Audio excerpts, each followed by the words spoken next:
ولایت نیوز میں آپ کا خیر مقدم ہے۔ آیت اللہ سیستانی کا تعزیتی پیغام، عراق میں 3 دن عمومی عزا کا اعلان۔ عراق کے صوبہ نینوا میں ہونے والے ہولناک واقعے کے بعد اس ملک میں 3 دن کے عمومی سوگ کا اعلان کیا گیا ہے۔ نینوا صوبہ کے الحمدانیہ میں ایک شادی کے پروگرام کے دوران ہوئی آتش زدگی میں مرنے والوں اور زخمیوں کی تعداد 450 سے پار ہو گئی ہے۔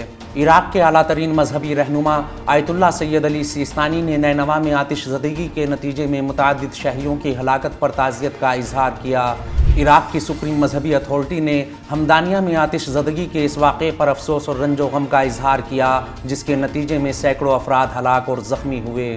آیت اللہ سیستانی نے جاں بحق ہونے والوں کے اہل خانہ کے ساتھ تعزیت اور یکجہتی کا اظہار کرتے ہوئے اللہ تعالیٰ سے پسماندگان کے لیے صبر جمیل، جاں بحق ہونے والوں کے لیے رحمت اور زخمیوں کی جلد صحتیابی کی دعا کی۔ واضح رہے کہ اس سے قبل عراق کے شہر نینوا کے گورنر نجم الجبوری نے آتش زدگی کے اس دردناک واقعے کے بعد اس صوبے میں 1 ہفتے کے عمومی سوگ کا اعلان کیا تھا۔ ہلال احمر عراق نے ایک بیان جاری کرتے ہوئے کہا ہے کہ اس واقعے میں کم از کم 120 افراد مارے گئے، جبکہ 300 سے زائد زخمی ہوئے ہیں۔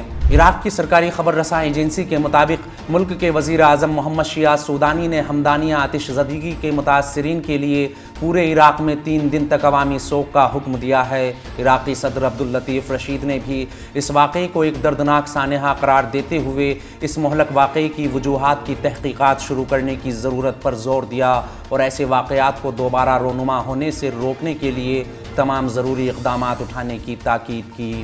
اس خبر میں فی الحال اتنا ہی۔ قومی، بین الاقوامی اور عالمی اسلام کی اہم خبروں سے باخبر رہنے کے لیے ولایت نیوز سے جڑے رہیے۔